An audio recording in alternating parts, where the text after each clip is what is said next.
मेरे प्यारे बच्चों, नेक्स्ट क्वेश्चन एग्जांपल नंबर 50 है हमारे सामने। क्वेश्चन में गिवन है 50 calorie of heat supply to the system should be supply to take the system from state A to state B through A C B, है ना। मतलब हम यहाँ ए से सी पे जा रहे हैं, सी से बी पे जा रहे हैं, तो total heat supply to the system जो है वो 50 कैलोरी है। हमको फाइंड करना है, find the quantity of heat to be supply to take from A to B via A D, मतलब ऊपर वाले पाथ से ले जाएंगे तो कितना हीट देना पड़ेगा। तो यहाँ पर अगर हम इंटरनल एनर्जी की बात, अगर हम फर्स्ट प्रोसेस की बात करें, हम ए टू बी में ए सी डी की बात करते हैं, है ना। फर्स्ट केस की बात करते हैं जिसमें हम जा रहे हैं ए टू सी और सी टू बी, और यहाँ पर फर्स्ट लॉ ऑफ थर्मोडायनेमिक्स हम लगाते हैं तो delta Q is equal to W plus delta U होगा। ओके, अब यहाँ पर W फाइंड करें। अगर W फाइंड करें तो A से C ही W होगा, B से C का W तो 0 होगा। तो W for A C B अगर हम देखेंगे, वर्क डन देखेंगे, तो W for A to C plus W from C to B। पर ये एक आइसोकोरिक प्रोसेस है, ये एक आइसोकोरिक प्रोसेस है, तो इसका W कितना होगा, इसका W इक्वल टू 0 होगा। ओके, तो हमको केवल W A C B में केवल A टू C का ही W फाइंड करना है, मतलब वर्क डन फाइंड करना है। और वर्क डन फाइंड करने के लिए हम एरिया काउंट करेंगे, ये वाला जो मैं अभी शेडेड कर रहा हूँ। ओके, ये वाला एरिया फाइंड कर लेंगे, है ना। अच्छा, यहाँ पर एरिया फाइंड करने के लिए हाइट कितना है, 50 कैलोरी, 50 के किलो पास्कल, मतलब 15 टू 10 टू पावर 3। ओके, और इसका बेस कितना है, इसका बेस है 200 सीसी, मतलब 200 इंटू 10 टू पावर -6, है ना। यहाँ से यहाँ तक का डिस्टेंस कितना हो जाएगा, 200, ठीक है, 400 माइनस 200। तो अगर हम work done A C B की बात करें तो वो हो जाएगा 10,000, okay, into 10 to power -3, into 10 to power -3। अच्छा, यहाँ पर अगर हम बात करते हैं, इसे थोड़ा सा सिंप्लीफाई करते हैं तो 3 0 यहाँ पर कैंसिल कर देंगे, हमको मिलेगा 10 जूल, ठीक है, 10 जूल।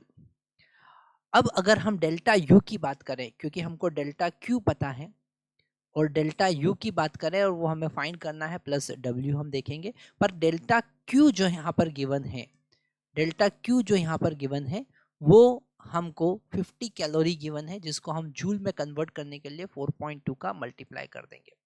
तो 5 2 जा 10 और 5 4 जा 20, 20 प्लस 1 21, ठीक है, मतलब यहाँ पर 0.1, मतलब हमको मिला 21 जूल हीट।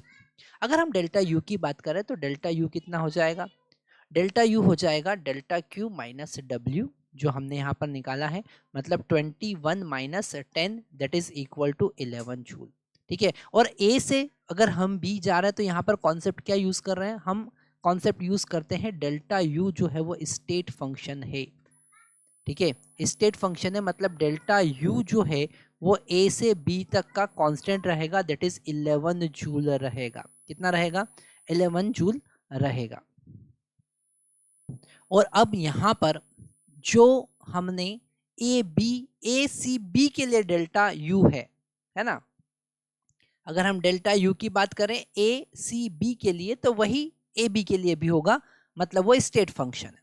और यही चेंज इन इंटरनल एनर्जी हम ए डी बी के लिए भी यूज कर सकते हैं। मतलब यहाँ पर अगर हम सेकंड पार्ट अब देखें कि heat given to the system, है ना, heat given to the system in process A D B is equal to delta U plus W।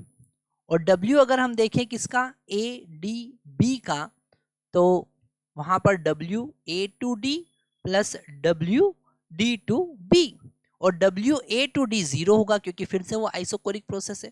और W D to B जो होगा वो कितना होगा, वो हम यहाँ पर, अब जो मैं ग्रीन कलर का शेडेड एरिया बना रहा हूं वो आपको काउंट करना है। ये जो ग्रीन कलर का शेडेड एरिया ए से बी तक का, तो यहाँ तक का पूरा एरिया काउंट करना पड़ेगा, ठीक है। तो वो हो जाएगा, यहाँ पर हम हाइट देखें तो 155 किलो पास्कल, मतलब 10 टू पावर 3, और बेस जो हो जाएगा वो तो 200 ही है, तो 200 इंटू 10⁻⁻6 सीसी को मीटर क्यूब में कन्वर्ट करना है। तो हम यहाँ पर इसका मल्टीप्लाई करें तो हमको कितना मिल रहा है, हमको मिल रहा है 2 5 ज़ा 10, 2 5 ज़ा 10 प्लस 1 11 और 2 1 ज़ा 2 प्लस 1 3, ओके, इंटू इंटू 10⁻⁻, और 2 जीरो और हमको यहाँ पर लगाना है ना, इंटू 10⁻⁻3, तो ये कैंसिल हो जाएगा और हमको मिलेगा 31 जूल। ठीक है, हम यहाँ पर वैल्यू पुट करेंगे, है ना, तो यहाँ पर वैल्यू पुट करने के लिए हम व्हाइट कलर यूज़ कर लेते हैं, क्योंकि हम यहीं पर ये वैल्यू पुट करेंगे।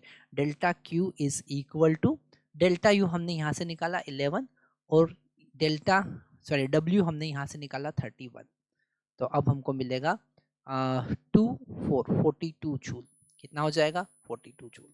ठीक है, तो यहाँ पर आंसर होगा 42 जूल। हमने यहाँ पर पहली प्रोसेस से इंटरनल एनर्जी निकाला और दूसरी प्रोसेस पे उसको यूज़ किया। तो यहाँ पर इस क्वेश्चन से हम क्या की कॉन्सेप्ट समझेंगे, इस क्वेश्चन से हम की कॉन्सेप्ट समझेंगे कि जो इंटरनल एनर्जी होते हैं वो स्टेट फंक्शन होते हैं।